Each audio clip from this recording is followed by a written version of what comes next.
Ladies and gentlemen, please take your seats.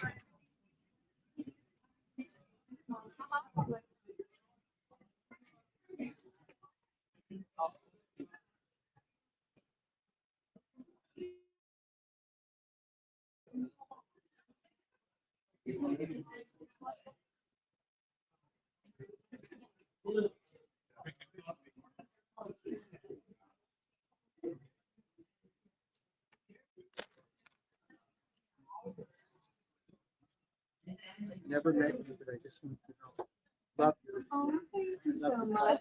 I appreciate Really good. it. My wife Mona turned Oh, me on to it. I love that. Thank you so much.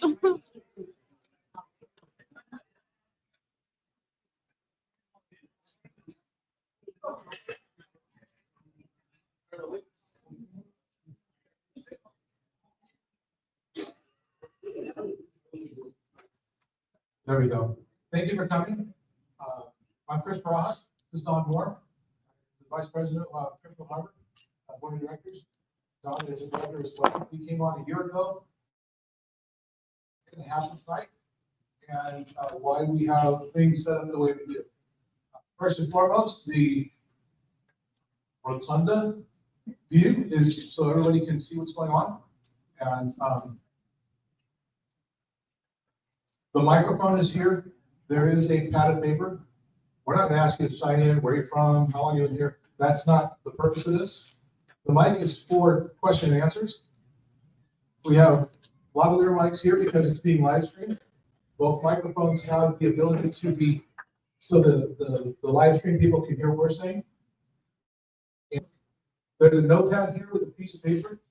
If you have a question and you want an answer to it, or it's a detailed one, I ask that you put at least your name and contact information. Some of the stuff we can answer right away. Some of the stuff we'll have to research. That's part of why we're here tonight, is to hear what you have to say, to hear what you have to say. And if you online have a question, please give some kind of contact information. We will reach out to you to follow up with those questions with the answers. Any questions so far? Good. Here's Don Moore. Well, thank you all for being here tonight. We really appreciate your support. I kind of start off with pledge allegiance. Sorry, let's do a pledge allegiance. I forgot that part. I pledge allegiance to the flag of the United States of America and to the republic for which it stands, one nation, under God, indivisible, liberty and justice for all. Love the Marines. Anyhow, the first thing I'd like to kind of address is you probably all got the my thoughts on Fairfield Harbour election from Les Pendleton. And that was sent out to everybody, only in your mail. And I just kind of like to address a lot of the misinformation, I would say, in this. First of all, Chris, myself, Lee Fawcett, and Wayne Anderson are not plaintiffs in the lawsuit. We do not represent Fairfield Harbour, Save the Open Places, FH Stop. We do not speak on their behalf, and any suggestion that we have influence over the lawsuit is false.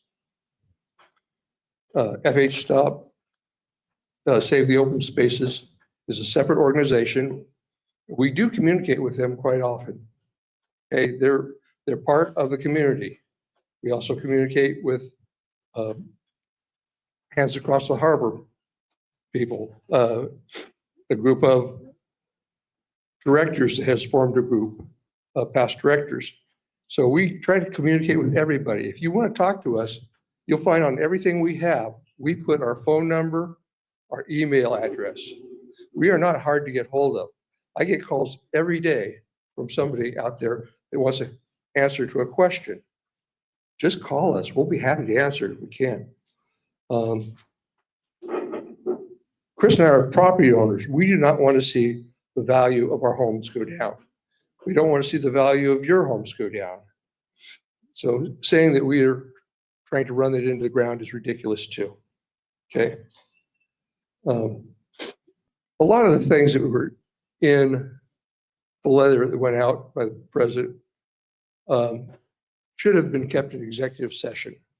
They should not have been brought out in the open. They were discussions that were had, and it should have remained there. What I'd like to say is that there are some claims made about the candidates that or people who share our values. That's absolutely true. You know, there's no lie about that. It is true. We want you to have the right to vote on capital expenditures.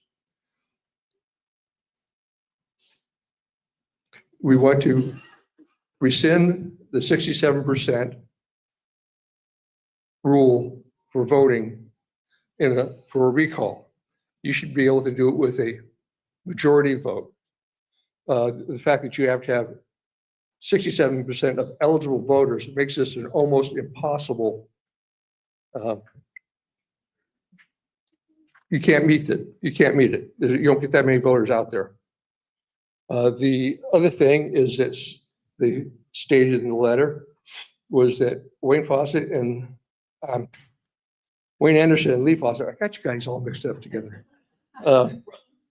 Yeah, they want to fire the POA attorney. They don't know the POA attorney. They've never met her. They've never talked to her. They have no basis to put that on. Okay. Another thing is that they want to close the golf course. That's the farthest thing from the truth. What we want to do is manage the golf course to make it the most profitable we can, the highest return on our investment. To close it is ridiculous. We would just be losing money. Another claim is that we want to close the Harbor Point restaurant.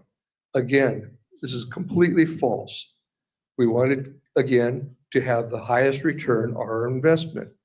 I just went over there yesterday and I met the new club manager. Very nice. I think she's very competent from our short conversation. And I think we'll do very good with her in place there. Okay. We want to stop the construction of the Harbor Club. The Harbor Club is built. We have it. We own it. It's done. It's done deal, sealed, delivered. Okay? We're not going to stop it. That is absolutely false. The other thing he said is one of the candidates said that the POA offices should have been built on the cart barn.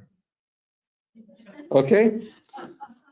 This was taken out of context. It is a true statement. Sort of, yeah. The reference was that they could have built offices there at $200 a square foot rather than the $400 a square foot that we paid to have them over in the clubhouse. None of the candidates believe the offices should be moved unless we had a vote of the community. Okay? Okay. One of the other things here that Chris and I went to Truist Bank without authorization. We went to Truist Bank. We had a letter from Gail Labertini, who resigned, and in her letter, she said, must go over and make sure that the signature cards get changed. When Chris and I went over there, only thing, we didn't try to get access to the accounts. We asked, are these people still on the signature cards? The answer was yes. It was a recalled president, I believe a recalled director, a vice president, and a former president. They were still all on there. So, oh yeah. Oh. Wow. Okay, stand by. Y'all know my background. I don't take at face value or because I said so as fact. I go and investigate. I go to learn things. On August 20th, nope, let me back up here. August 16th at, I think it was August 16th, Gail sent out the email saying, I'm resigning effective immediately, and that you have to go into the bank and change the signature cards. You're absolutely right about that, sir. On September 10th, I went to Truist Bank on my own because I had questions. I had questions about integrity. I had questions about honesty. I had questions about professionalism. So I went to the bank on September 10th, and I learned that we have 5 accounts at Truist Bank. 2 of those are checking, 3 of those are savings. The directors that were removed and the now resigned treasurer were still on the 4 accounts, 4 of the 5 accounts, 2 checking, 2 savings. 1 was updated on on July 24th, 24 to include Gail Abertini, David Pfefferkorn, Kevin Heidel, and Rich Miller. You guys didn't know this part. I had that information and I sat on it. And I waited to see how our president and our, at the time, vice president would handle this. Then I came to you and says, we have a problem. Let's go take a look. That's when we went back on November 1st. After our trip to the bank here and notified the community manager. We didn't try to hide it or save it for a gotcha moment. We came back and notified the community manager. At that point, things blew up.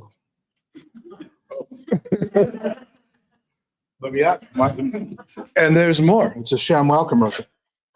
The community manager told us, as we told her about the signature cards need to be updated, that it's a long process, that it takes a while to get that done, that they're waiting for paperwork, they're waiting for documentation. I see the heads. I get this. Okay. So we left the information there. Can I jump ahead? Go ahead. Okay. January, I was nominated for vice president. Thank you. And seconded by Les Pendleton with a unanimous vote from the board of directors. This is in late January. Knowing that the cards needed to be updated, I pushed to have that happen. I pushed to get out there with the schedules of the community manager, the president, the vice president, and the treasurer. It's a little challenging. We ended up at Truist Bank on February 5th, 2025, and all 5 accounts were updated with signature cards within 25 minutes. Thank you. Okay, another allegation in the letter. And remember, this is just our opinions. So, is that the outgoing president established an ad hoc committee after the lawsuit was filed. The only people that could talk to him, to the attorney, were he, the vice president, and one other, I believe. Yes, one other director. One other director. Okay. At this point, we were basically cut off from any communication with the attorney. Chris and I both received some subpoenas to appear down in Morehead City.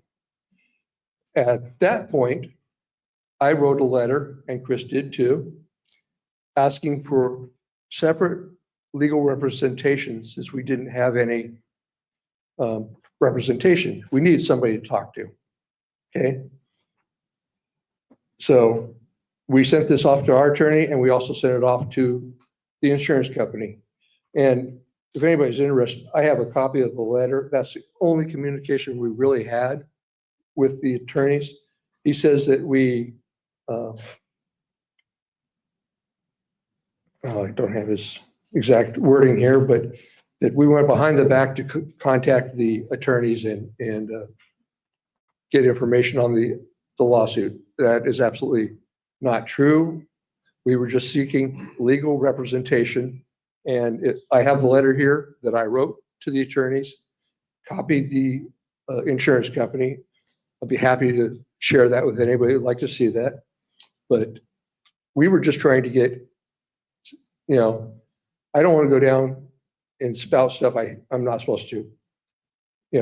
We should have, client legal confidentiality if it exists in parts of this.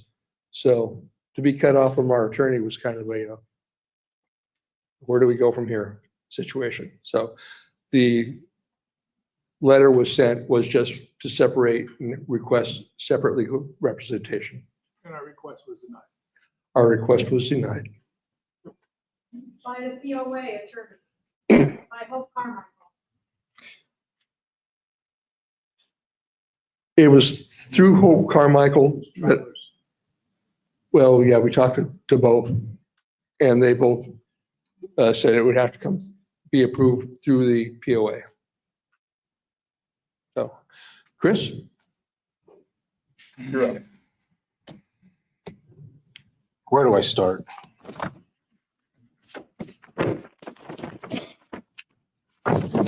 Let's go back in time. July 8th, we received an email from then Gail Albertini, the acting president, informing us that we're going to have a vote on the foreclosed lots on Cara. And she, in the email, requested, and by the way, anything that I talk about, I have documentation for. I won't share with you anything that is conjecture. Everything I talk about is followed up, is backed up, and I'm open to share what I have so that you can see the length and breadth of thoroughness that goes into what I talk about. Okay? This just gives you an idea of the resistance that Don and I have experienced from the onset. I could tell, I won't, because that is in litigation. So I will jump ahead to the next one. But understand that we have issues. We have concerns about that as well. Just I won't speak of it. Just care? Cool? Yes, thank you. So July 8th, we received an email saying we're going to talk about the two lots on Cara. This would be the construction lots right across the street here. And that I'm to refer to the February 20th board meeting minutes for information. Well, the board meeting minutes talk about to convert 7 foreclosed lots in POA land. And it's very, very vague. So I asked for information on this and wasn't given any. Refer to the minutes. You guys have seen the minutes. They are whitewashed at best. Went to the meeting and asked questions about the 7 foreclosed lots into POA owned lots. That's what it says. Convert 7 foreclosed lots. And I asked about them. I said, how are we talking about purchasing 2 lots on Cara when these are foreclosed?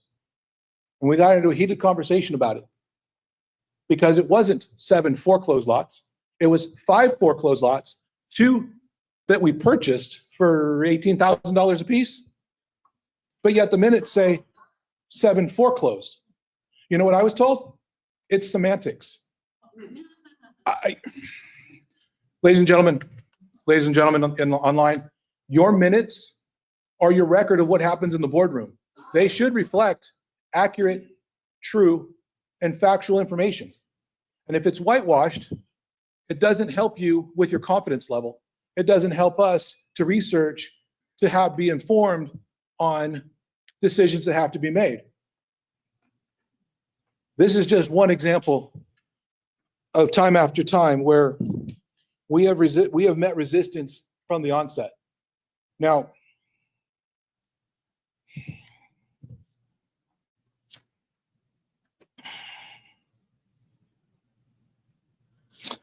oh, that's another thing. I asked in that meeting what the addresses were for those 7 lots. I wanted to know what those addresses were. It says 7 foreclosed lots. It's very vague. I asked for it, and I was told, we don't have that information for you. Okay? Oh, no, it gets better. The meeting was on July 10th. At the end of the meeting, I was told, we don't have that information for you. July 10th, keep that in mind. July 16th, I wasn't satisfied with, because I said so. So I went to the deeds office. Actually, I researched it online. And I found that the deeds office had a document that was recorded 7/8, 2 days before the meeting at 1:52 p.m. Now, my email to the director was on July 9th. July 8th, these documents were recorded at the deeds office, all 7 lots with addresses, timestamped 20 minutes after I sent the email to the president. So the president actually had the information at the meeting and consciously withheld it from a director who's asking for this information. Again, I don't say anything that I can't back up with documentation. This is the frustration that we've experienced time and time again. You guys asked us to be your community, to be your voice, and to be your vote. And that's all we're doing.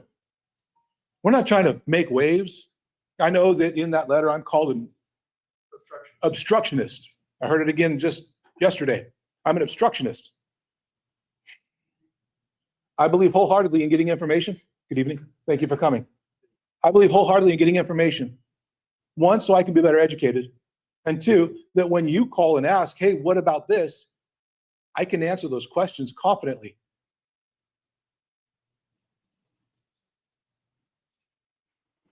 Oh, yes.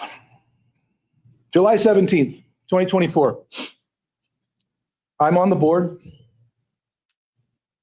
And I got wind. In fact, let me go back to Canada tonight. We were sitting right here, and I heard a gentleman on this side of the audience blurt out, I was a victim of death threats. And I'm like, heard it before? Wasn't quite sure what he talked about. I heard a couple other times. On July 17th, I made an inquiry into this deer calling letter that Les Pendleton said was death threats. Now I'll read to you what the letter said that was delivered to the office. I think it's here.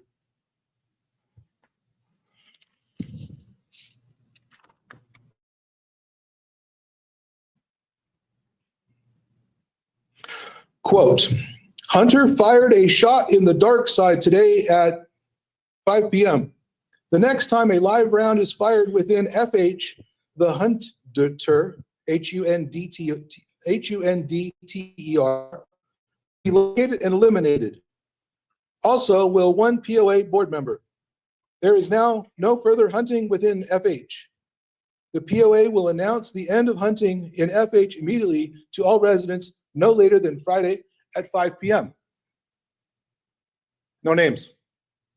Very vague. You probably read that I disrupted some people's lives on this. I went looking for the video footage. As any good criminal investigator, they're going to look for evidence. I was told that the Craven County Sheriff's Department conducted investigation, contacted the investigator. This is 2 years later. He says, there's no evidence. We closed the case. I spoke with the major. He says, there's plenty of evidence to prosecute. I'd prosecute that. As a homicide investigator, ladies and gentlemen, I needed more information than somebody's opinion. So I contacted the former director who actually took, let me back up. I learned from the POA manager that our former director conducted this investigation along with the Sheriff's Department, that it was on a flash drive. She didn't know where the flash drive was and suggested that the prior director had it at home. Being prudent and thorough, I sent an email to the prior director. No response, so I called and left a voicemail. I'd like to speak with you about this. The prior director contacted Les Pendleton and said I was making threatening phone calls. All I'm looking for is POA evidence that should have belonged in the POA office for POA records. So I'm left with no video footage. I saw the report, talked about the guy, lanky, ready with this one? White male, Tall, thin, white hair.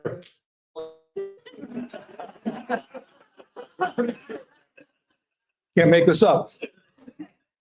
So, in the evening. So, in all seriousness, there is no evidence to support who the carrier of that letter was. And that's what I called him, the carrier. I wrote a long, detailed report of this thing. And I went back into the minutes because that gentleman, he was on restriction from driving anywhere other than in the gate to his house and out of his house for almost 2 years. And he has a letter that represents this from our attorney's office. He shared it with me. He got online and was on social media. And by the way, 1A, love 1A. Okay. Use it. Enjoy it. It's your right.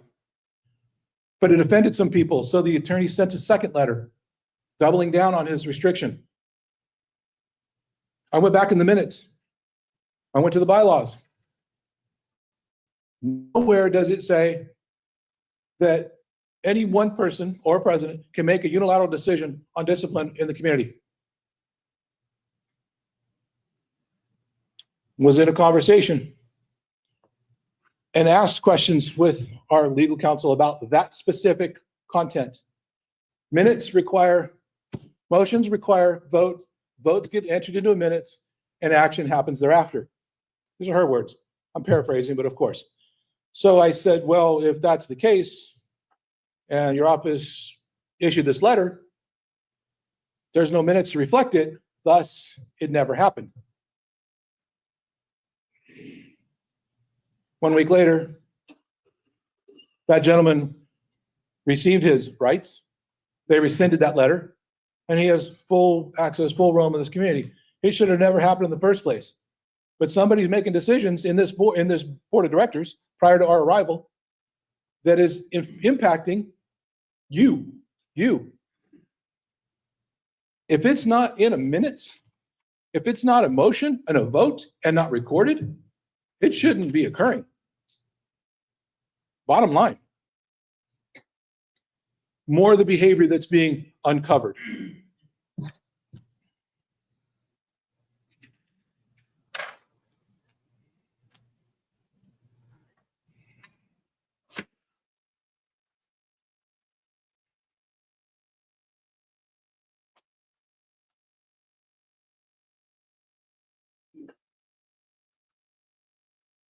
Shall I? Okay. Ladies and gentlemen, your community, your vote, your community, your voice, your vote. This is Don and I representing you.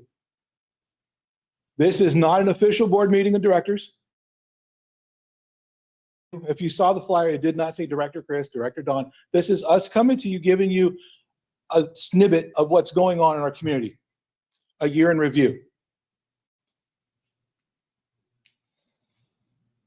So I need to just kind of set some foundation to where I'm going with this. Our fiduciary duties under North Carolina Nonprofit Corporation 55A, specifically GS 55A 830 and 55A 842,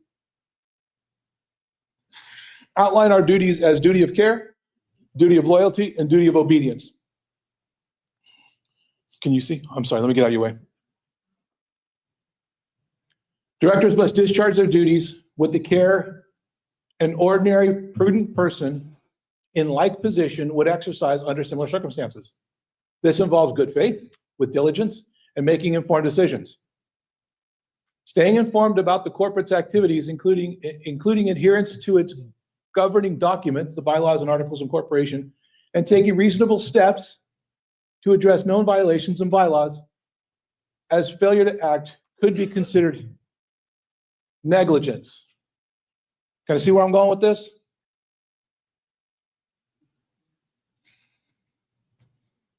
Duty of loyalty. Directors must act in a manner they reasonably believe to be in the best interest of the corporation. This includes avoiding conflicts of interest and ensuring decisions prioritize the nonprofit's mission over personal and external interests. If a conflict arises, directors must disclose it. Where applicable, recuse themselves from related decisions. Addressing bylaw violations that could harm the corporation or its membership, even if doing so creates conflict with other board members. What was that word they gave me? Obstructionist? Avoid being complicit in violations by remaining silent or enabling misconduct. Duty of obedience. Directors are required to act in accordance with the nonprofit governing documents. I'm sorry again, ma'am. And applicable laws, ensuring the organization adheres to its stated mission and purposes. While not explicitly named in 55A, the duty of obedience is implied through the requirement to comply with its corporation's governing documents and applicable laws. Directors and officers must ensure that the corporation operates within its bylaws, and articles of incorporation. Violating bylaws undermines the corporate legal and operational integrity. That kind of goes into the trust that is the inherent common denominator in our community. There is a lack of trust between neighbors, between peers, from the membership to the directors, from the directors to the membership, and from the directors to each other. There is a lack of trust. We can overcome this. And in order to overcome this, transparency needs to occur. Identification of issues brought to the membership for understanding, for clarity, and for action.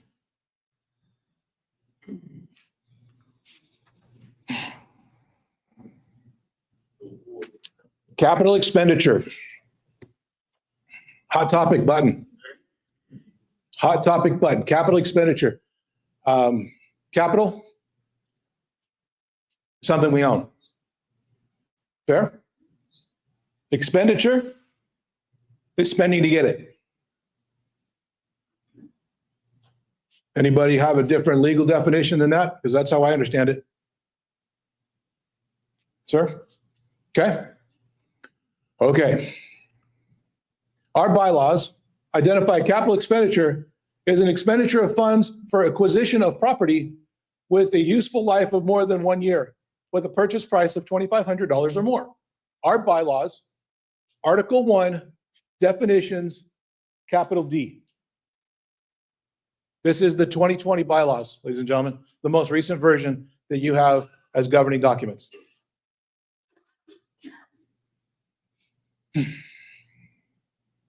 Section 5. Bear with me here, I didn't write that down. This is Section 5KB, outlines during any fiscal year excluding approved capital expenditures set forth in the fiscal year budget, the board, with affirmative vote of 5 of 7 directors, may authorize additional capital expenditures not to exceed 15% of the projected revenues for that fiscal year. Additional capital expenditures exceeding the 15% approval by the members, you, at a special meeting called by the board. Pretty clear. Pretty clear.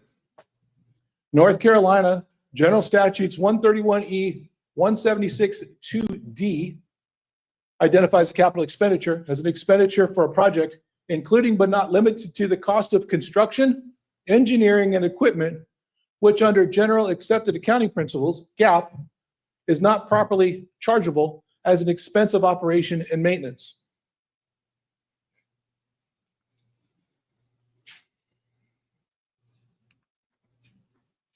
Here's Article 1, Paragraph D, the capital expenditure definition yet again.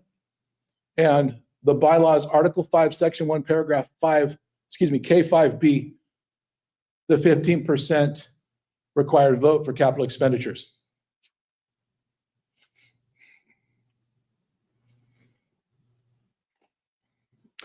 May 1st, 2025 at 10:42 a.m., a document dump called Briefs in Response to Amended Motions for Injunction was uploaded into the Craven County Superior Court case 25 CV 001224-240. Those that don't know this, that's part of the lawsuit that we're pending, our community is involved in right now. This is the file number. So far, so good? 445 pages were uploaded into this case file on May 1st at 10:24.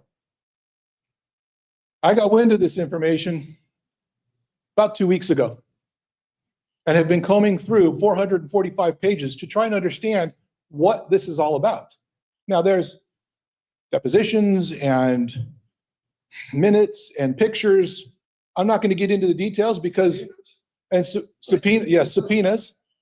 But I will give you some highlights as to what I did find. In there, pages 91 and 90 is coming. The uploaded documents identify, this is hard to read, so let me get on my computer. Yeah, I'm not going to be done. This is the document that was uploaded into the court system, page 91, excuse me, this is page 91. If you notice, it says multi-purpose community center in red. It's hard to read, so I'm helping you with this. It's not that your glasses are bad, okay? It says multi-purpose community center in this document that was uploaded into the case file. This is the document that's on front steps. Same title. That headline is missing. I will add one other piece. If you notice, the rows and columns are numbered and lettered. This looks like a screenshot from an Excel spreadsheet. This is what you have to reference when you go looking at information. I can't say why. I don't know why. But my inquisitive mind wonders what's going on. Why are you uploading something and redacting public information that we should all have? I don't know. I don't know this answer, but this is part of the curiosity that I have. And by the way, this title here is different than the title. FY23 FHPOA budget proposed. That's not what that says. Oh, good Lord. Now you asked me to do math. Okay. This is 4,000 something and 4,000. Again, hard to read here. This is 4,000, 186,000, and I think 5,000. I don't know what this means. I'm not the accountant. The numbers are different. If you want to see this stuff, I will happily pull it up and show it to you. I bring it to your attention because what Craven County Courts received is different than what we view. I don't know why. Chris, who uploaded 445 pages? It was POA, so POA's attorneys and counsel. That point got lost here. Coming from the POA in response to the lawsuit. Yes, okay. Carmichael's office? The representative umbrella, I don't know which it is, the representative umbrella of the POA office. Whoever that attorney firm, paralegal, I don't know. I don't know exactly who uploaded it. I just know that this is the timestamp that it was created. And I'm not too far behind the curve in reviewing this. I'm sorry, I don't have that information, sir. Okay, this is the forecast for 23, the forecast for 2023. Proposed draft 24 something budget. FY 24 budget final. This was uploaded. This is what you look at. They are different. Why this is highlighted, I don't know. This says this says safety and security something cameras at 100. It's a 6-digit number. Safety and security something. That's another 6-digit number. There is differences here. I don't exactly know why, but again, here's my question. Why is something that's uploaded in court different than what is accessible to us? If a very wise woman in my life tells me, you have nothing to hide, there's nothing to hide. What is it? If you have nothing to hide, you hide nothing. Something like that. I screwed that up. But this is odd to me. Okay, 24 uploaded the court docs. So this is page 90, if you are keeping track. The other was 91. This is page 90.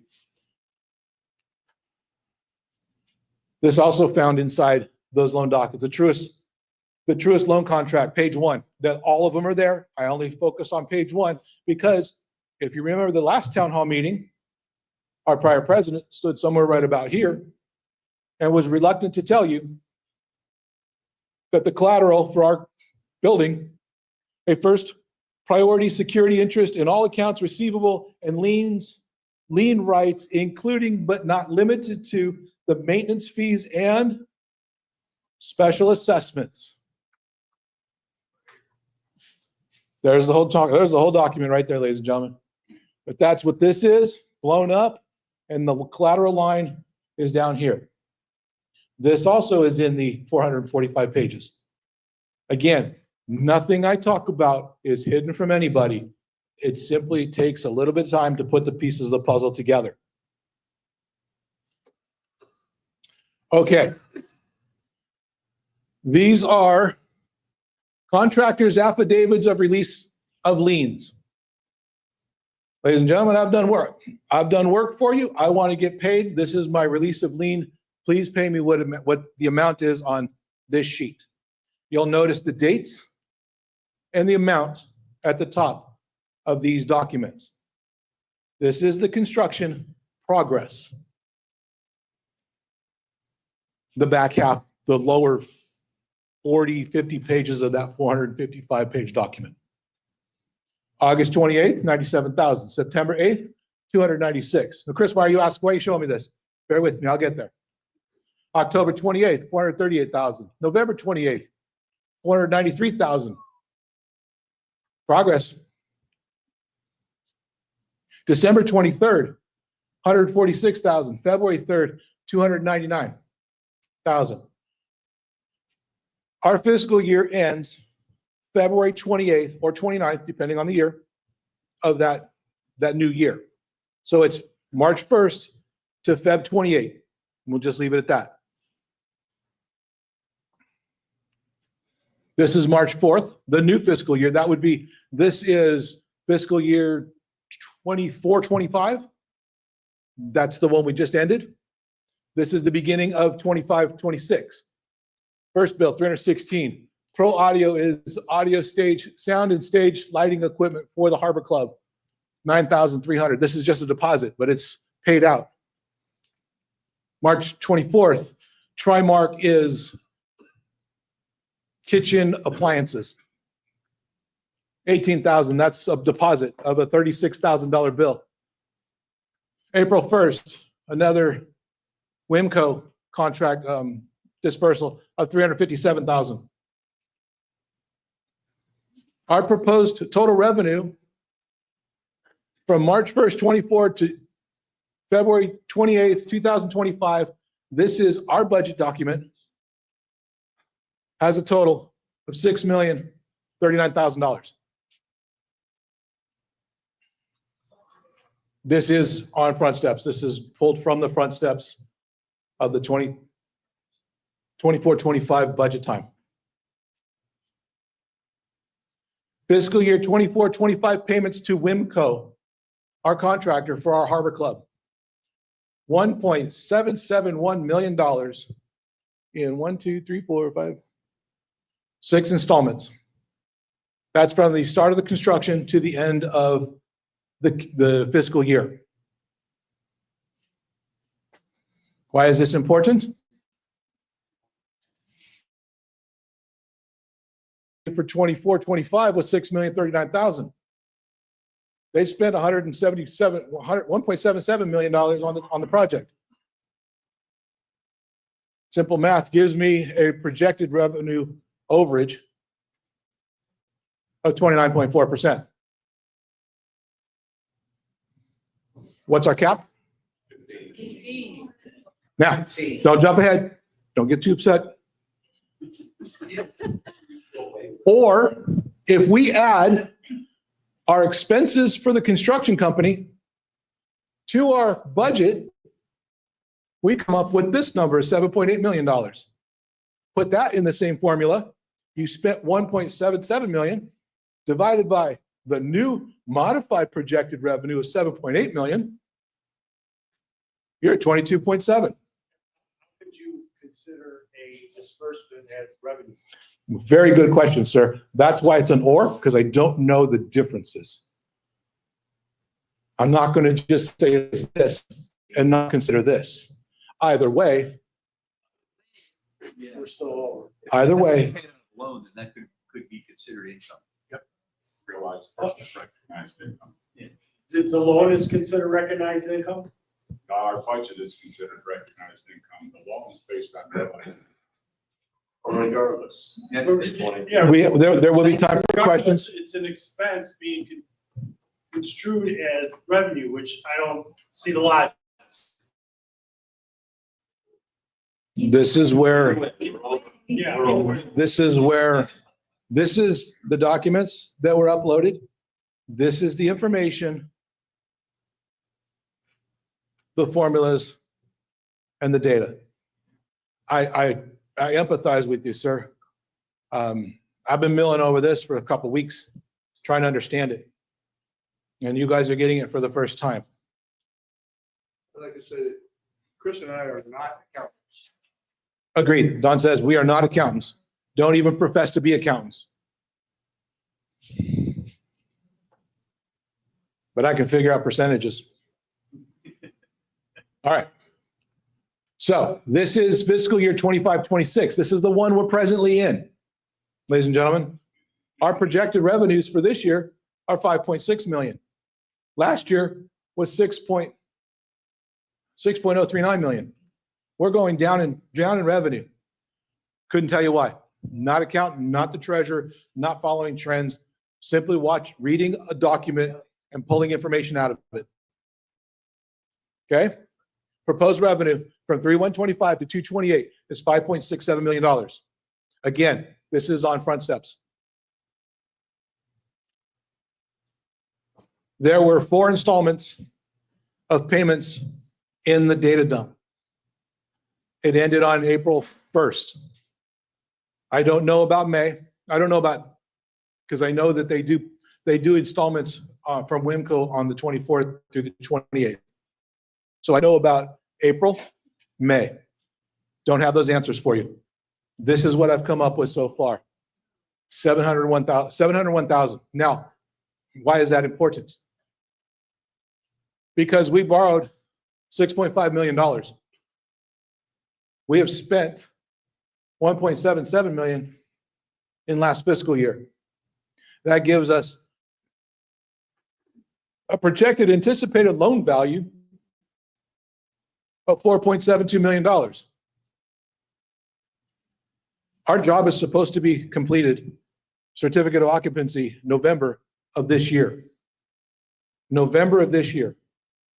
March to November is what, 8 months? Roughly? Divided by $4.7 million, you kind of get the idea of how much money is going to be spent out in 8 installments. With me so far? Okay.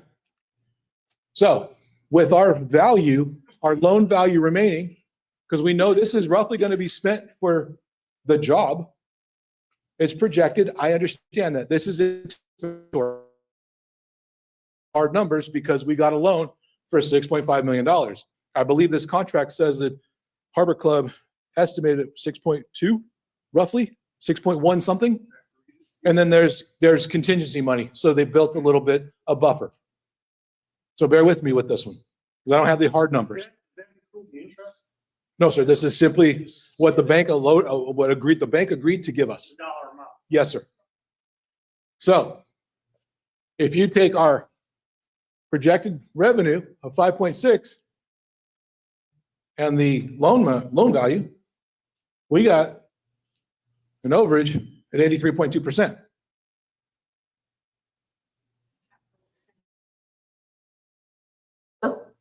Here's another scenario because again, I don't know the truth. If we add our loan value to our total projected revenue, we come up with a modified projected revenue of about $10.3 million. Put that into the calculations. We're going to spend 4.7 to build a building,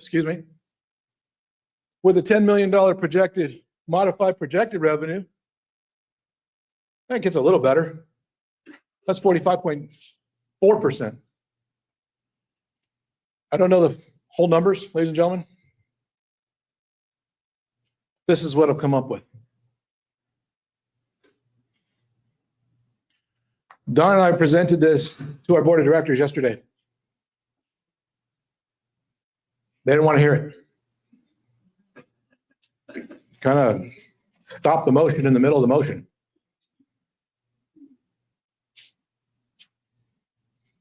But if I go back, I'll have questions in just a moment now. But if I go back to my fiduciary duties, I'm responsible to you. So I'm bringing this to you.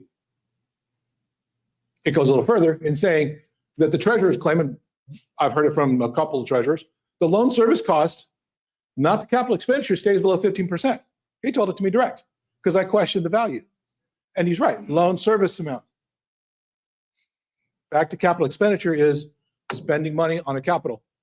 Loan payments is different.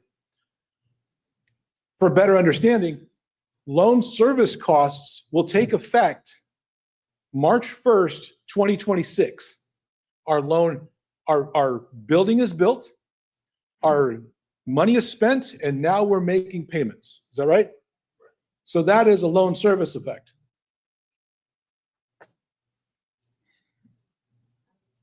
I've consulted different people on this.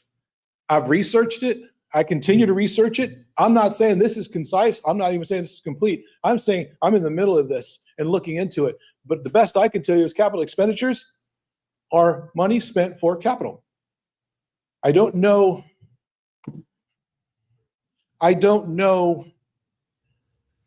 enough to be conclusive. Don and I have conferred on this over and over again. Let me finish this and I'll explain why. So to better understand where we are, we need to go back in time. In 2016, there was a purchase of 385 acres for $2.75 million. It was a 10-year loan. And the board at the time recognized that that transaction, not a loan service cost, exceeded the 15% of the projected revenue that's outlined in our bylaws and acted accordingly, prompting a required membership vote per the 2000 version of our bylaws that reflected Article 5, Section 1, Paragraph 5, K5B. We have a baseline of activity in our community that is being, you enter the word. I think this sets the precedence for what should be. I know what is being told to us, residents, members. I know what's being conveyed to us in the boardroom. It's really hard to go, well, that's how it used to be. We're going to do it this way now. When you residents set the bar.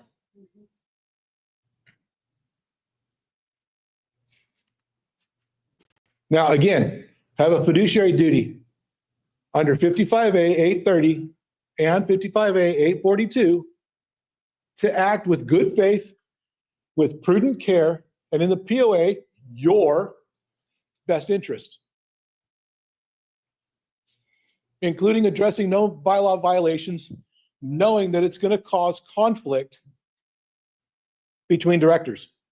Instructions.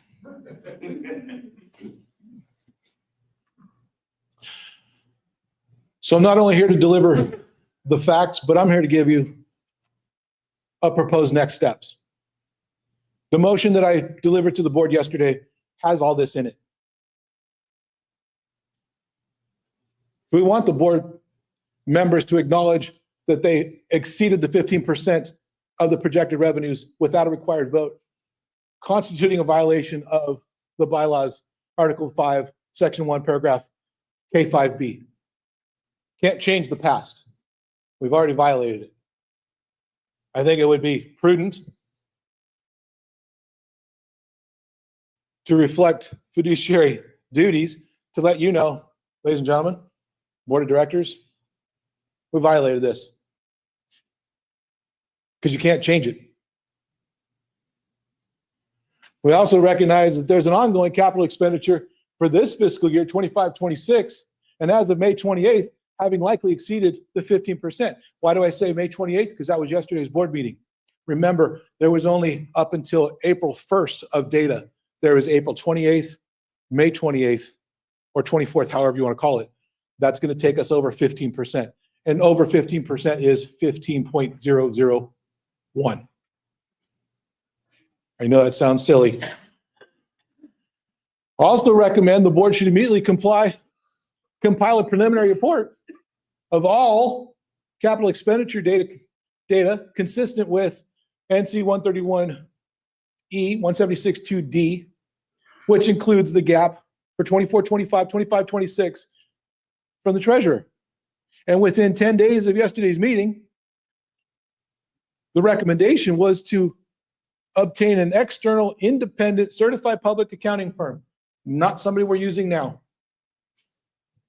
An outside source, fresh eyes, take a look at this. To review the capital expenditure associated with the budgets and produce a detailed report. And then once we get the report, issue a public statement to you about said report. Prudent, responsible, transparent.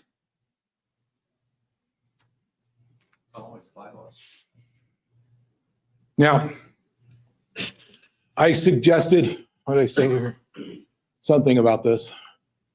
We're not accountants, but you see that we offer not only the problem, but a solution. It's not the best. Closing my eyes and being an ostrich is not even negotiable, in my opinion. But I think addressing this, wouldn't you feel better knowing whether it's in or out, up or down, really high over or right under, however it is, wouldn't you feel better knowing that you had a third opinion, a tiebreaker opinion, if you will? Because there's people, probably people online right now, probably people online's friends that are going to be staunch opposition to this idea. That's okay. That's what makes us Fairfield Harbour. That's what makes us community. Getting a third party, now it may even cost some money. I'm sure we could figure that one out. But it may cost us money to do an independent audit. But even those that oppose would feel vindicated to stand over here and go, aha, see, I told you. Versus, however it goes.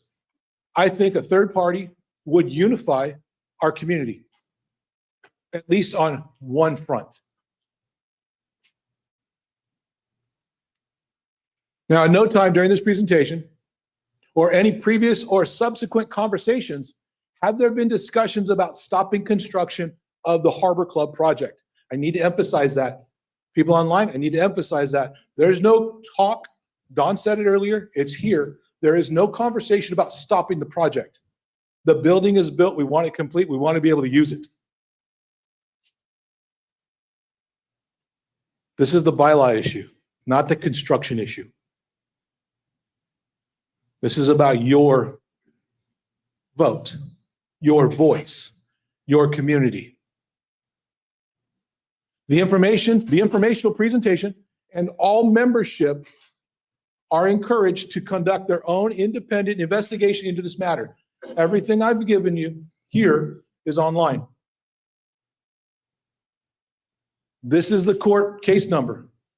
I had the link up here, but it was 4.5 lines long. It got into like 12 font. No. If you want it, email me. I will send it to you. It takes you straight to the Craven Superior Court website on this case, 25 CV 001224240. and the information is there. If you have trouble finding it, call me, call Dawn. We will walk you into where it is. Yeah. They can just go to the FH Stop website.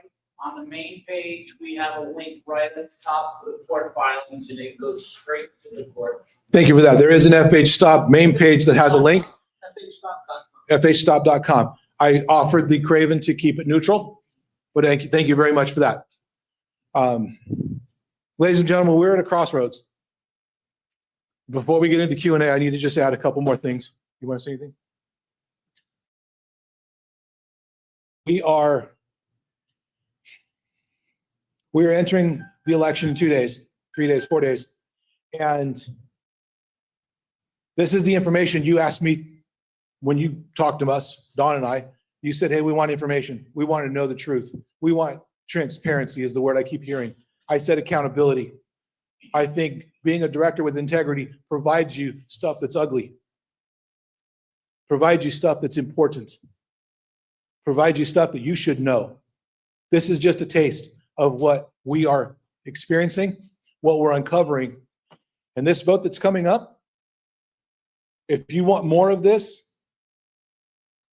vote those two guys, Lee Fawcett and Wayne Anderson, into the board of directors. This is one of those positions where we need to get more answers. And the only way to do that is with help. You want to unify our community? This is how you do it, ladies and gentlemen. Now we're going to open it up to Q&A. Hang on. Just say, when we came on board, we said that we would try to be as open and transparent as we could be to you. You know, we have gone out of our way to come to the meetings. Like I said, you all have our phone number. You all have our email address.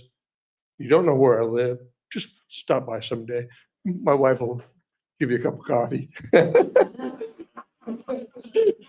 What? So, you know, we're trying to be as open and not hide things from you, not obscure things, just like I said, transparency. So, One other thing. If you have questions about what I do, I know you hear stories.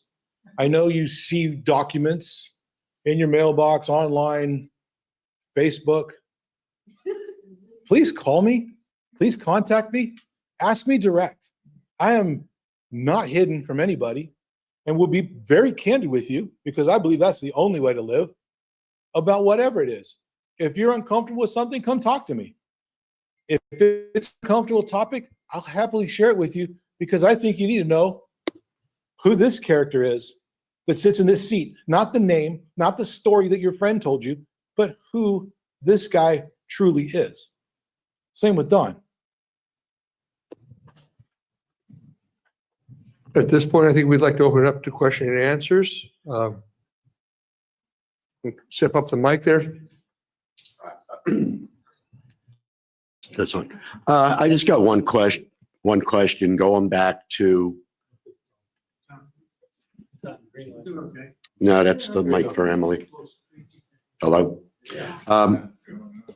Going back to the question of getting a third-party auditor from what we use, are we specifically talking about a forensic audit? And if you aren't a bit knowledgeable of what a forensic audit is, it's a complete investigation. It's more than a general CPA will do. They go in and they look for crimes, specifically misuses of money, so on and so forth. They're specially trained CPAs. And it's akin to being an investigator in law enforcement. And a lot of times what they do find is prosecutable. Are we talking about going to that extent with a forensic type of audit? I would say that a forensic audit is kind of overkill at this point. I don't think it's needed. I think what we need is more of an understanding of what's there.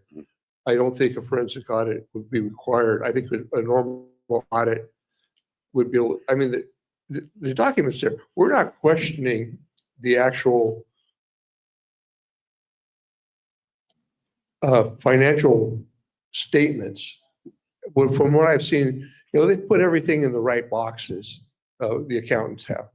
I mean, when you look at the loans, they're there, the expenditures there, it's all there in the right spots. The question is, did they exceed 15% when they voted to build the clubhouse? I mean, that's the real question. Is the capital expenditure and then over 15%? I understand that, but also going into this, it may be advisable to look a little deeper. If you're going to request a third-party audit, all right, away from Ernie and Company that they use, then you might as well go in, and that would clear the books. That would Start be, from zero that would on be everything. forensic audits. I've been through them before. Hmm. They're very, very expensive. They're about $500 an hour. Yeah. So And, and personally, I don't know what you think, Chris. At this point, I don't see, but just throwing it Yeah. out there. yeah, So, no, I understand. throwing it out. I'm So, just saying Yeah. at this point, until we can get in there in more depth. all right. Throwing it out. I'll just touch on it real fast. You made a point that a forensic audit is a detail audit. And I'm not opposed to a detail audit. There are so many questions. My concern is the forensic audit will overlook some of the pertinent questions you guys have or bypass them. Not that I don't think it would happen. I'm just concerned that if we start with one and we have that conversation and it leads to that, that's obviously a conversation that could happen. But I'm a little more open to the idea because of my background and the perception of sleight of hand that's gone on. Don, this is for you. You nominated Chris to be the vice president, right? Correct. Okay, that was the nomination at the board meeting, Correct. and that was seconded. And Yes, from me reading the minutes, it was seconded by Les. that's correct. Okay, so Les seconded this. Okay. Yes. Now, when I read Les's letter, it sounded like the implication was that y'all had committed a criminal act when you went to the bank. That's what I read out of the letter. That's correct. Do you agree with that? I agree with that. Okay, now, so the nomination was made, seconded by Les, okay? Did you go to the bank before the nomination or after the nomination? Before. So did Les know about you going to the bank Oh, before, yes. before the nomination? Yes, he did. And he didn't have a problem with it at that time? No. Okay, thank you.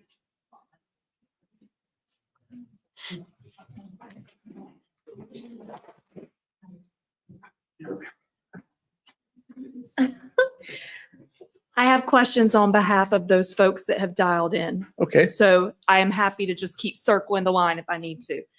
I think,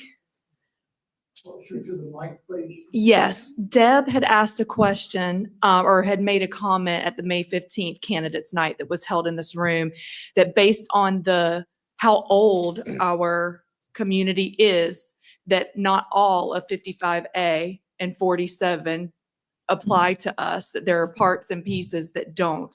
I know we referenced them up here, but do we know, it didn't sound then like she had a good idea of what does and is not binding for us, but I guess, do we know that, or is that something that we can get to? I have a complete version of 47F that is highlighted in the parts that do apply to us. You do. And I will be happy to share that with anybody. All of 55A applies to us. Got it. Do you want to ask a question on this? This is our general statutes. Deals with nonprofits. It's nonprofit Yeah. statute for the state Yeah, of North Carolina. nonprofit, 55A is nonprofit statutes for the state of North Carolina. 47F deals with POAs and condominiums. And what is it, 1999? 1999. We're a pre-99 community. Yeah, we're a pre-99, and some of the statutes in 47F do not apply to us. I have a statement and a question, short statement. My name's Bob Martin. I am the mystery candidate that's out there. We've got Wayne here and we've got Lee here. I respect very much. A question that's been posed to me is, which candidates do I support? And what side of the fence do I fall on? My answer to that is I support these two gentlemen and what they're doing right here. I always have from day one. What they're doing is what I tried to do when I was on the board before, and I applaud them for the efforts they are making. I want that to be known. Thank you very much. My question is, if by chance I should happen to be reelected back onto the board again, will you continue to allow me to work with you independently and separately, but then cohesively to bring the board together and continue this mission that you're on right now? Yes. Thank you.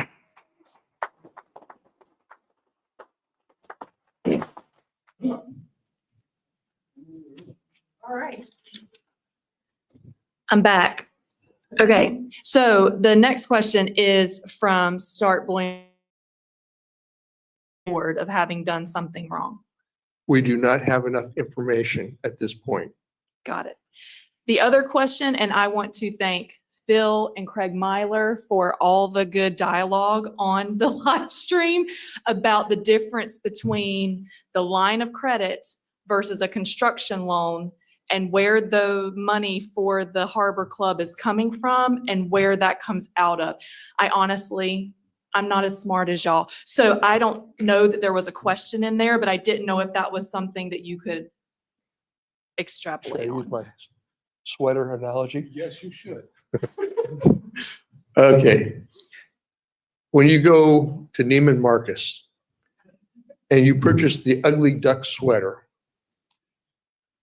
you give them a credit card. They give you the sweater. That asset now belongs to you. Okay? That has nothing to do with the obligation to pay the credit card company. That's a promissory note to the credit card company. You have the asset as of that moment. It goes on the books as of that moment. You own that ugly duck sweater.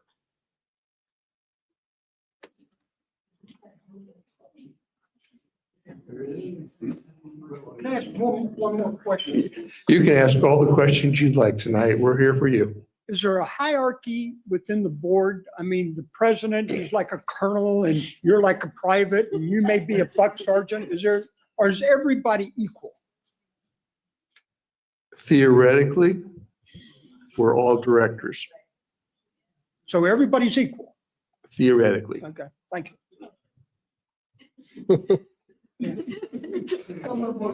You want to add more to that?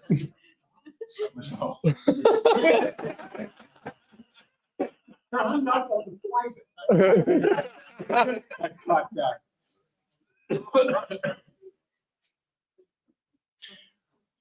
On the audit that independent audit that you guys presented to the board, okay?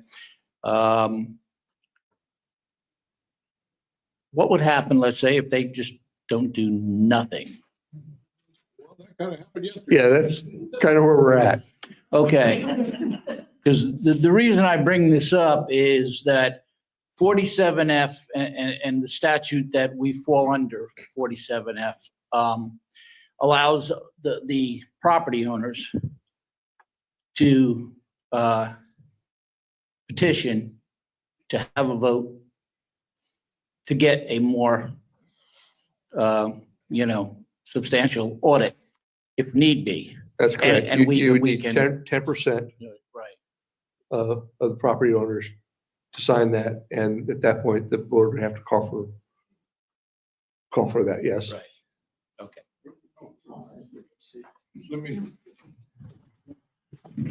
Let me just add one more piece to this, the motion we presented yesterday. That motion was started and never finished. It doesn't mean it wasn't handed out to every board member. in paper. But it started and never finished.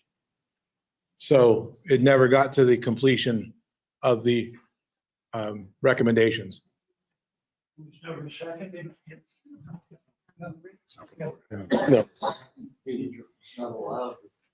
I just have a question.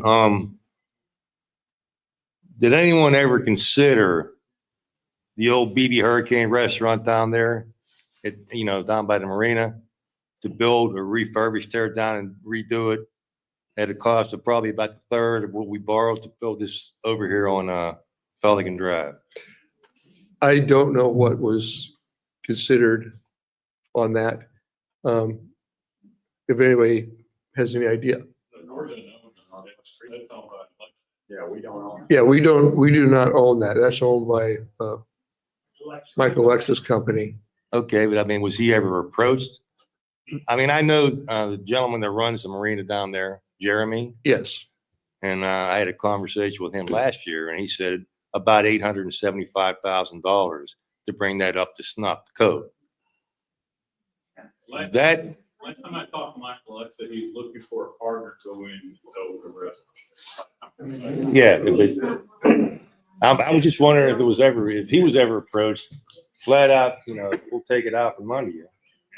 So the simple answer to your question is when we came on, we had to vote on the contract. All the decisions about what was happening occurred right before we were voted in. Okay. So I don't have that information. Okay.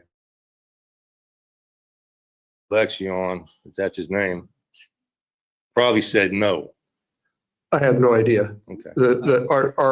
Our first day, they voted to build the clubhouse. And that was it. We had no. They missed a golden opportunity, in my opinion. I mean, a lot of you know me because I played the guitar and whatnot. Yeah. I was down there 5.5 years every Friday night when it was up and running. And that would have been a golden opportunity for the POA and all of us to make a large bunch of revenue to support this community. Just throwing that out there. Yeah, understand.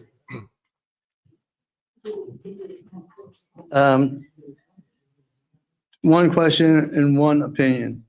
Can you tell us why your resolution yesterday, when you proposed it, wasn't finished, concluded, and seconded?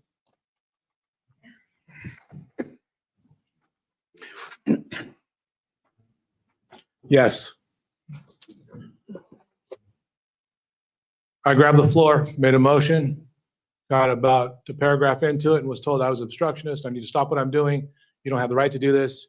And I made it very clear that this is a main topic issue that we need to be addressing. And the entire audience, the entire room, minus one, made it very clear that they had no interest in hearing what I had to say. So I handed out the motion and wrote a dissent letter. We signed it, stamped it, and gave it to the president and the POA manager for the record. The behaviors in that meeting are something that needs to change. But that's as far as I can talk about that. The second point that I wanted to raise is if we have two more like-minded directors on that board, you wouldn't be dealing with these kind of issues since like minds would move forward the business of the people more easily. Isn't that correct?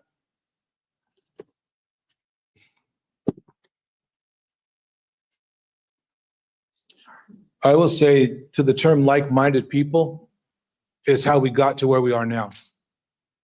There was directors for the past 3 years of like-minded people that followed in suit. And this is the dilemma that we're in. Like-minded people is not what I'm looking for. People who align with an ideology, but are willing to stand up and voice their opinion for discussion, for dialogue, is what we're looking for. Right.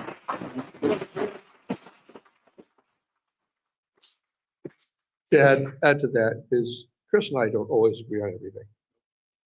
Right. And, you know, sometimes, And you're not expected to know everything either. That's why you have counsel and you're supposed to have right. a And professional manager to help you. right, and even to that, some of our opinions are different. But we can sit down and talk about it and come to a reasonable conclusion, outcome. We haven't always voted the same on issues. And really messes them up on the board when we do this. Right. Well, I would just like to thank both of you personally for the efforts that you put forward into bringing that board to what I consider a common sense board. Thank you very much. Thank you.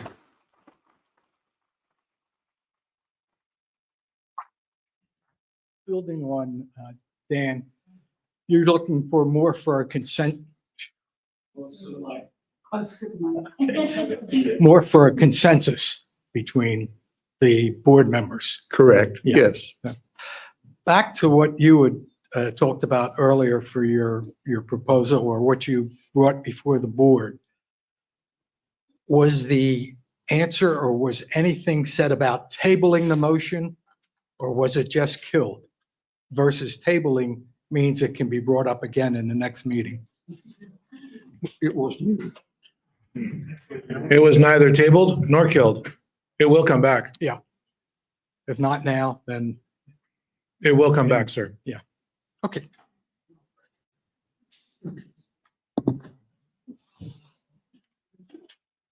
Hi, this is not a question, but something was put out recently about the secrecy of executive session. And maybe you could explain what executive session is all about and why it cannot be public. okay, executive session, there is a need for it, okay? A lot of this has to do with when we're doing disciplinary actions, something like that, negotiating contracts, public, while you're doing them. But for the most part, a lot of things that we're doing now in executive session don't need to be there, Shouldn't be there. in my opinion. Robert's rules has gives you guidance on Yes, Executive session should be very limited topics. very limited topics in executive session. Okay, I evidently misstated Phil's question, so I've asked him to retype it so that we get to the bottom line of what he's looking for. I have not seen it come through yet, but I did have a question going back, and because I'm techie that way, I went back to the earlier slide on the fiduciary duty of loyalty. I just did a podcast episode on our conflict of interest and code of conduct where I read it out loud. It was like slide 3 or 4. It was early. I can read it if you want me to. That one, I know, right back to the beginning, that's me.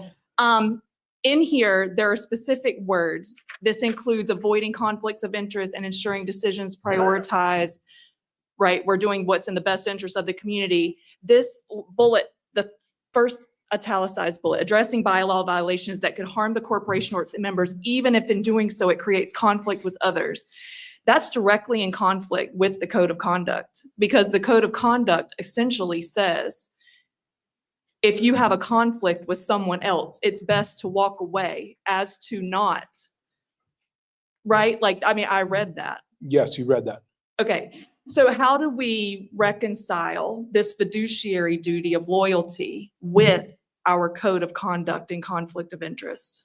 That would be called dialogue Mhm. in the boardroom, not ganging up on somebody and yelling at them. Sure. Dialogue should occur. If there's a matter that requires conversation, each of the directors, and I'll use Don for example, each of the directors should be loyal to the membership. Agreed. Even if we happen to be sitting on the opposite side of the table than I, and this happened, in fact, to follow up what you said, we don't always agree, but we're able to communicate. He's able to communicate his perception, I'm able to communicate my perception, and we come up with a middle ground to find resolution. That's not happening in the boardroom. That did not happen yesterday.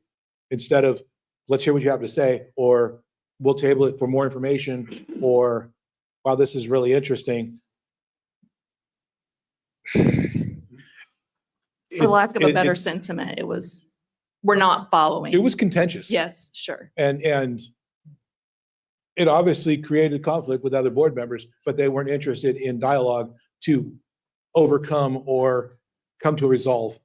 It was, this is what we say, and Understood.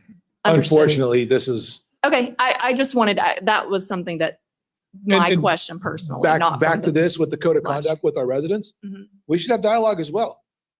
I'm not saying that we should have some kind of mediation office in our new building, Mhm. but they should have the ability to communicate with a neighbor that doesn't align with your sign or align with your whatever. There shouldn't be a point where we were neighbors yesterday, and because the election season started, we're not neighbors anymore. We're just people that live next to each other. Mhm. That's not neighborly, because frankly, when the hurricane comes, we all need to come together with our trucks, chainsaws, chains, and fresh water bottles to help each other out. It doesn't matter what sign's on the house next door. Agreed.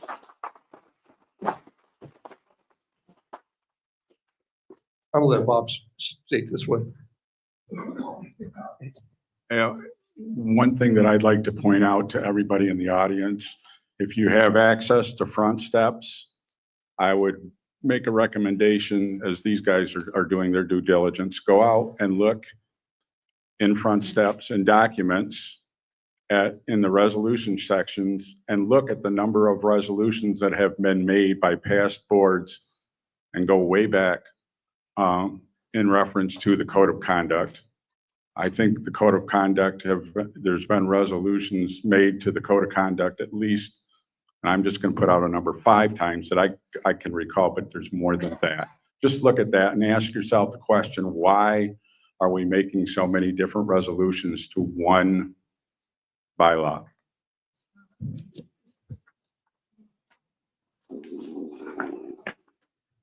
This is probably for my own clarity, but who has the absolute final word and says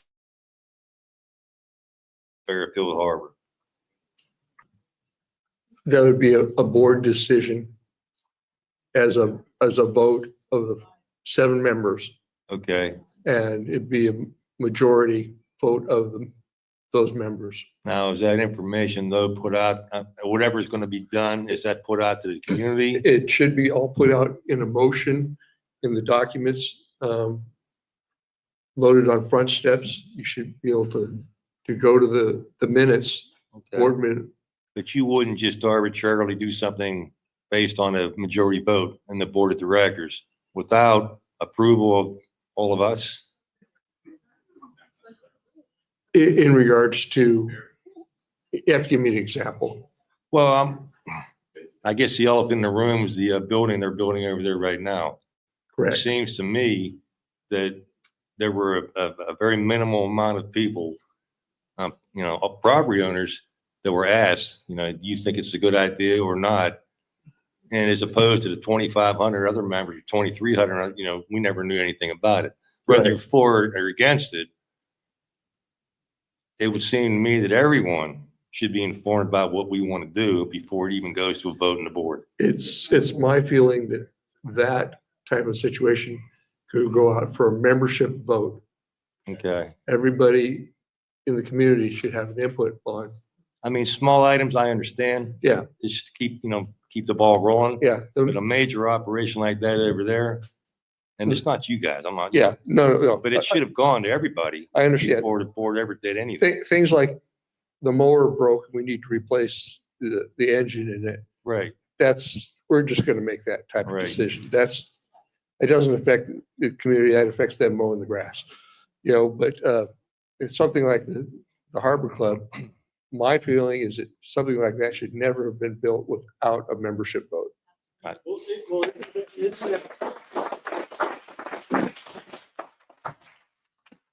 And to that point, moving forward, we will push to have votes for future Stuff. projects that are significant, not necessarily capital expenditures, just new future projects. If there's something that's going to impact, and again, keep in the mindset, it's not just inside the room. We represent you. We think about what you want to hear, what you want. And if it's something that may involve or impact you, absolutely, you should have a say so. I know there's other boards that said, we don't have to do that, therefore we're not going to. I can stand here from this side of the table and say, I will push to get your vote to see what's going to happen with the future, because you live here as much as I do. What to do with the old estate. I would have left the magnolia trees up at the gate. I saw.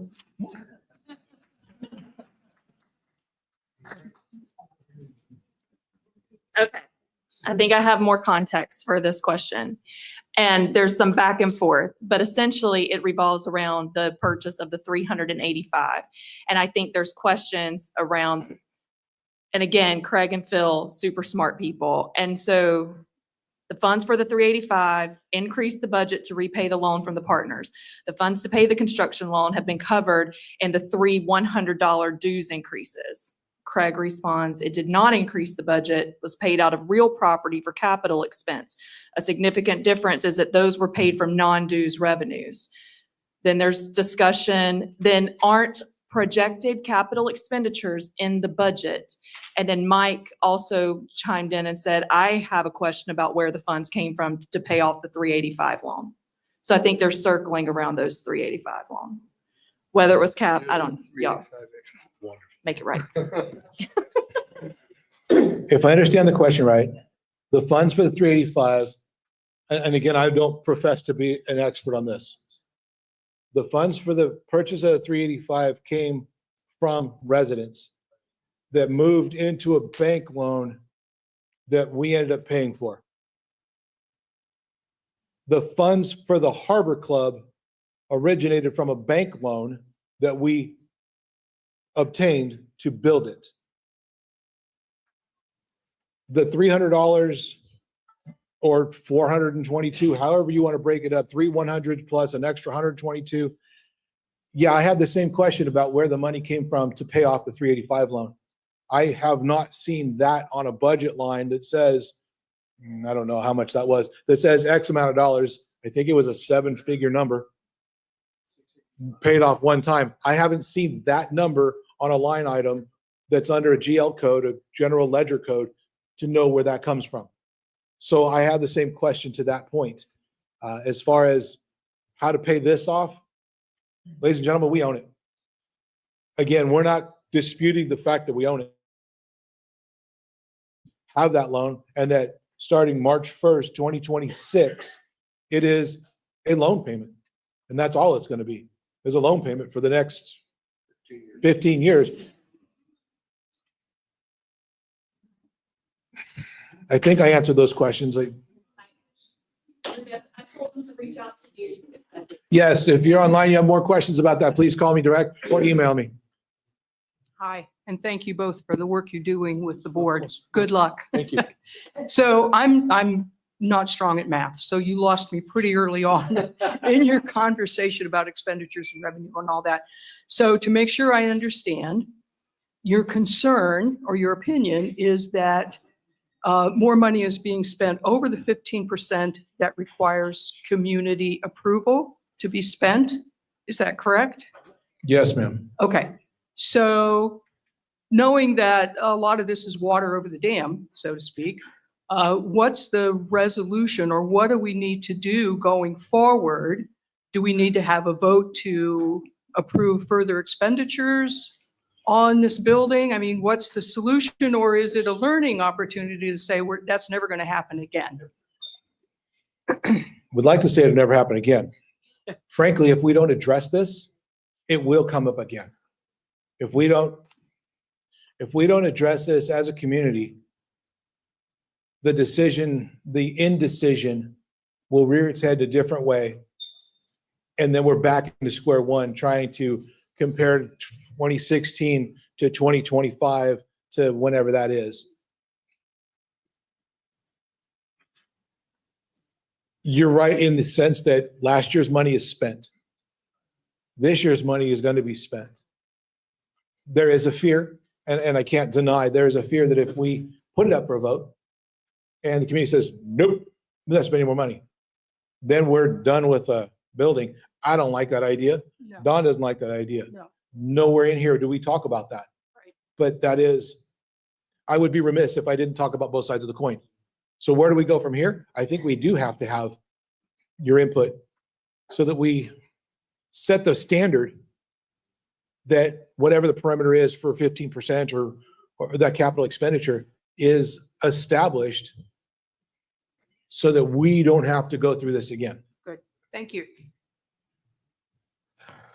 I will add that I think we need some revisions to our bylaws to make it very clear what our spending limits are and what you can spend on.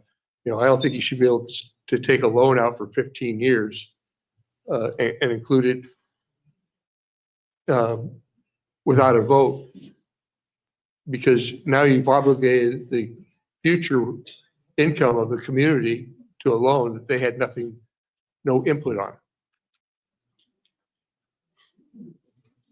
I'm going to change the subject just a little bit, and this is just a gee whiz question on my part. It seems between the golf course, restaurant, and the POA office, we have numerous people quitting. I think it's been like 7 people either quit, fired, or for whatever reasons within the last 2.5, 3 months at the most. Is there anything particular that's going on that's causing this? Or, you know, we can't get squared away on anything if we can't keep employees. I do not know the reasons for the people quitting there. It's, you know, it's a Troon employee. Okay. All the records are kept by Troon. We're not privy to any of that information. It just seems kind of unusual to have that many people Yeah, turn over in I that short of time. cannot answer why. Okay. Thank you.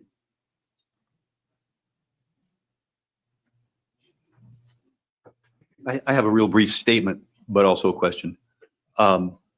There's nothing in the bylaws, articles of incorporation, that prevent the board of directors from ever having a vote of the community on any decision. That's correct. Yeah. It's up to the board to have a vote or not. Now, my question is, should the board have had a vote to spend the amount on the building? Because it's pretty dang obvious it's in excess of 15% of the budget. Yes. I mean, that's a simple question. Yes. Thank you.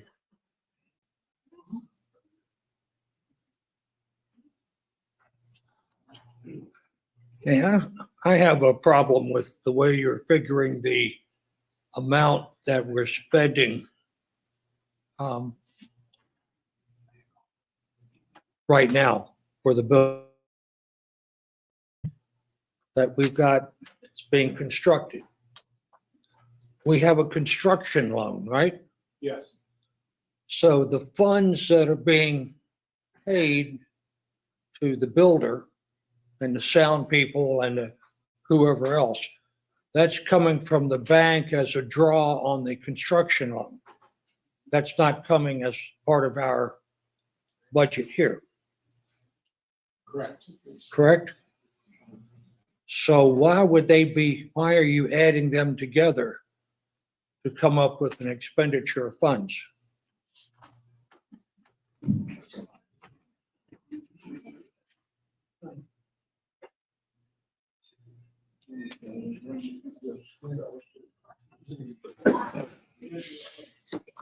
Okay, You're referencing this scenario? Right. It's just I couldn't ignore the idea that we're adding this to our revenue. It's not that this is factual. I don't know what is. I know we spend money, we spent money, and that's our budget. But the scenario that we could add this spent money, because we took it out of a loan, and added it to our budget, provided this scenario.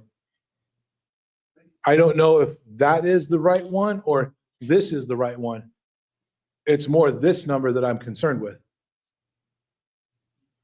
This is the trouble with all of this, is we're not getting clear answers.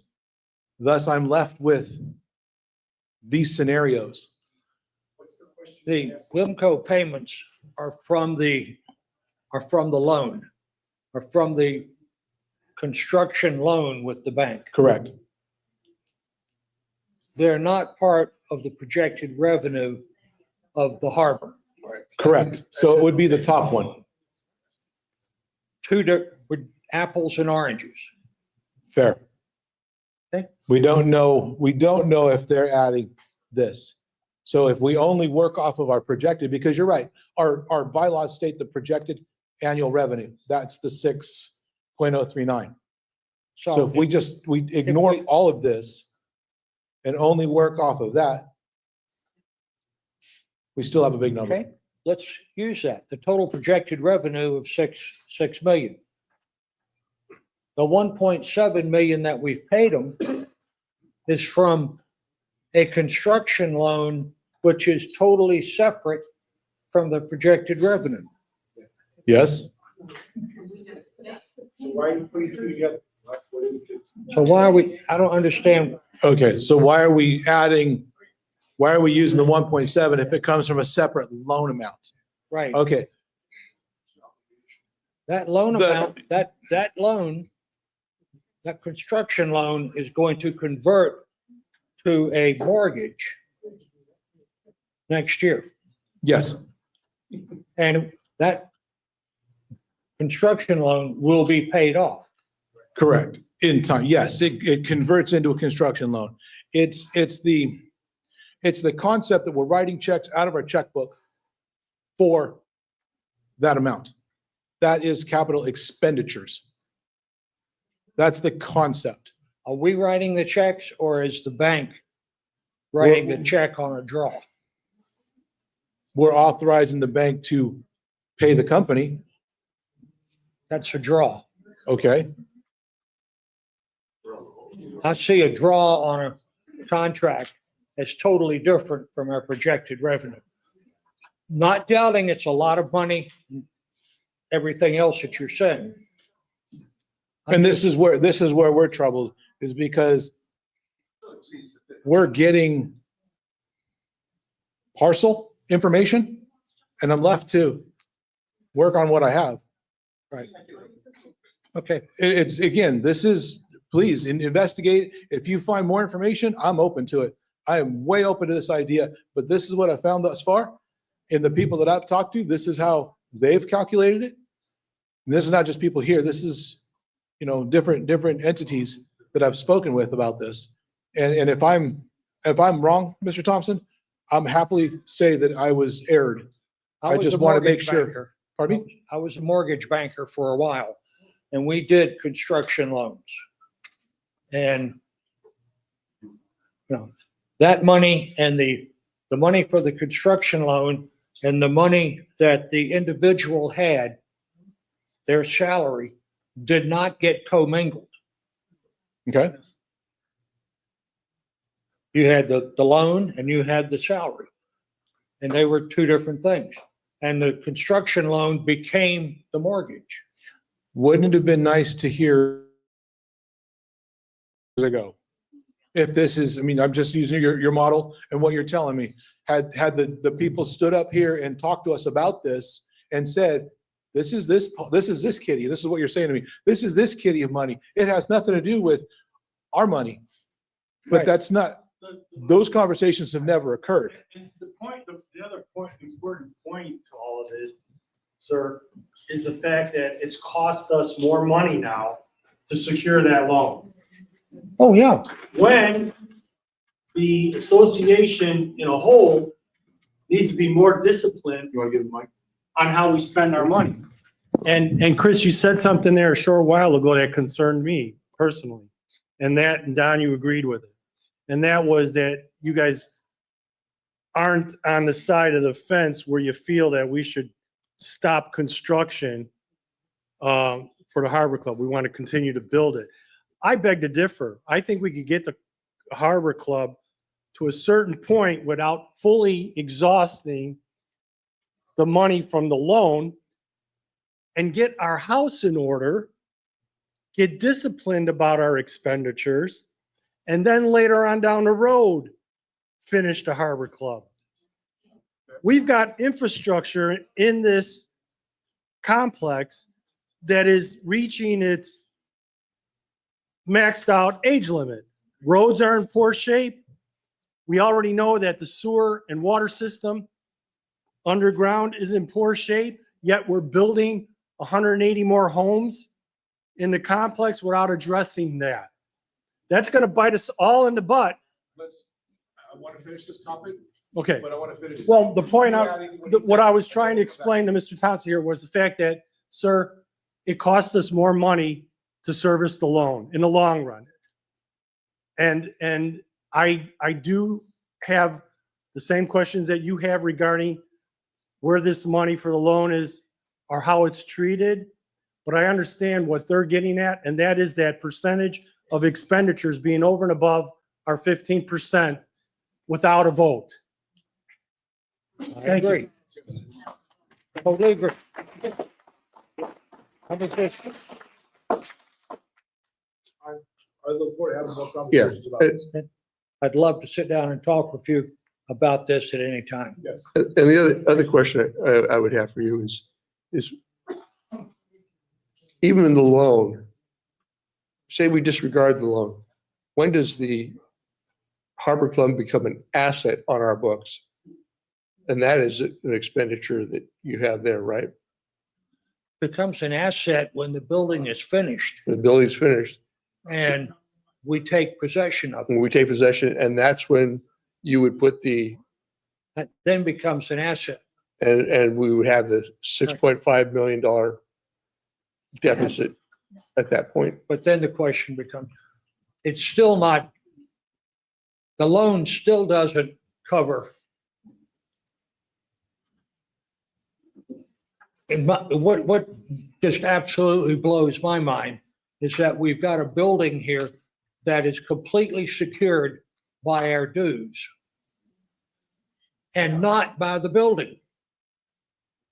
The building itself, your house, is the collateral for your loan.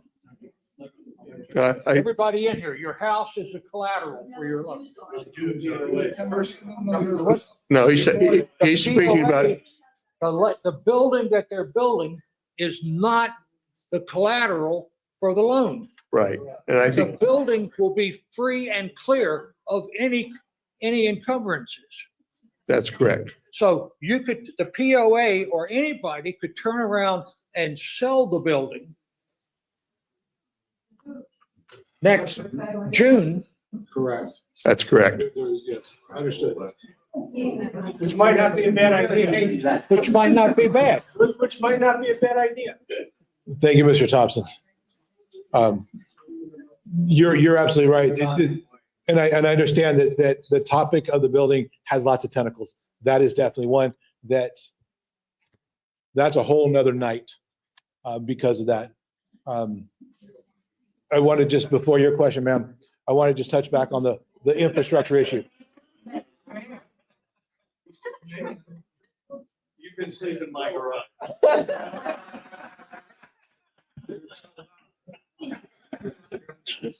Look, I'm being professional.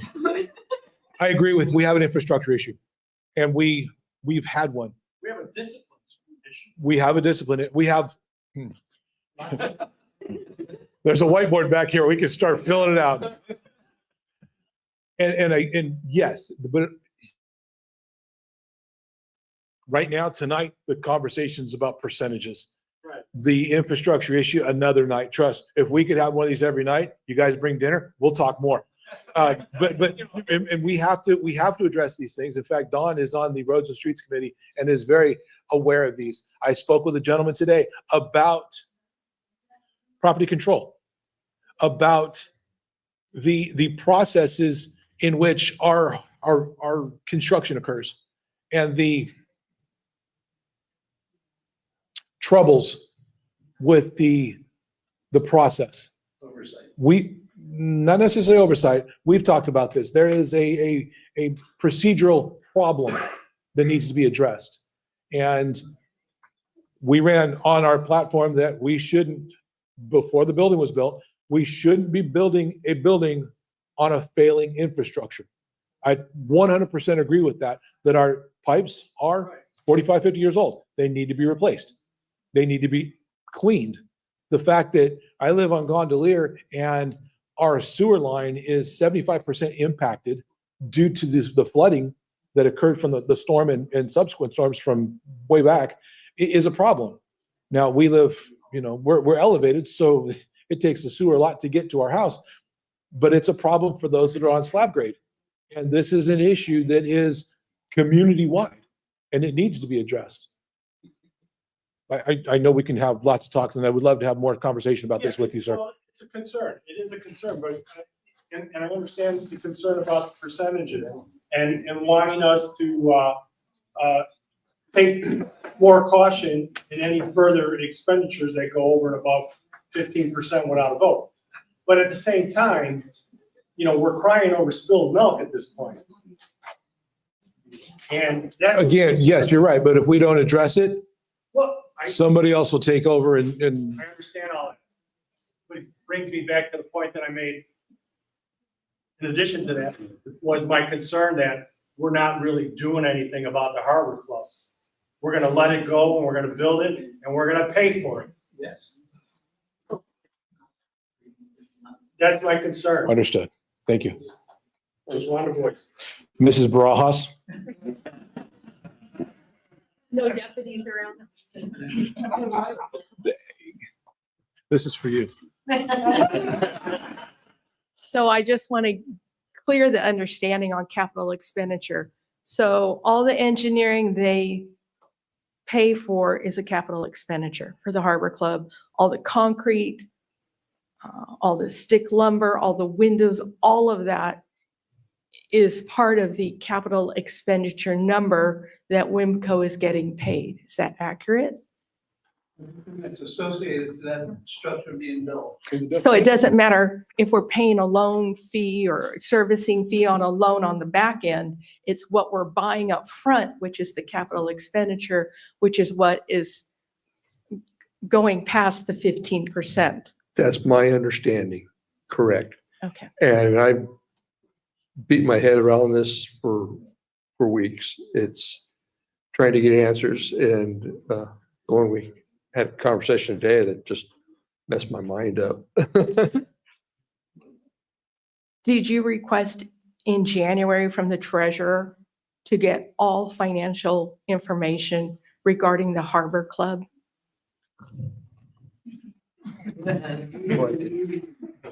You did? No, I didn't.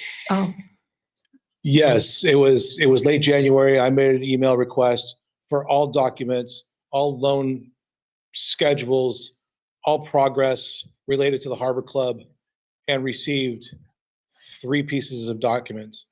Nothing near what I uncovered in the 445-page so documents. that information has been withheld from you guys? Yes, it has. Okay.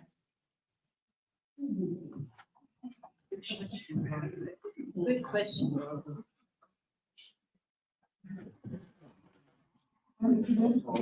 Please state your name and where you live. Oh, God, for us little midgets. Call the sheriff. We might have to so we get escorted out. Gee, thanks, guys. Where's the support in this room? A few things. One, we are paying the interest on this loan currently, right? Do we remember what that amount was? I have it here somewhere. I have an estimation of $65,000 a month. Okay, well, basically going back to what Maury was trying to say was the loan, as far as the payouts, is the loan. The question we should all be asking and getting the answer to payments, because that is what's coming out of the dues. So that's your expenditure. Once the building is done, we get into these loan payments, which again is your expenditure. So just trying to figure out, because none of us are accountants, none of us do math, right, Chris? And Barbara could account for that. But the other question is, you ordered kitchen stuff for the building. Did you happen to get an itemized list of what was ordered? I have gotten no list of anything. It's in the 445 pages. Yeah, if you look up on the court documents, you can find that information. It's in there, but we were not given anything. So you didn't see an itemized list of what was ordered as far as what cost 18,000 or whatever that? No. Okay, I did have a chance to speak to Kevin, the treasurer, and he had said that part of the bulkhead work that was just done was also paid out of the loan.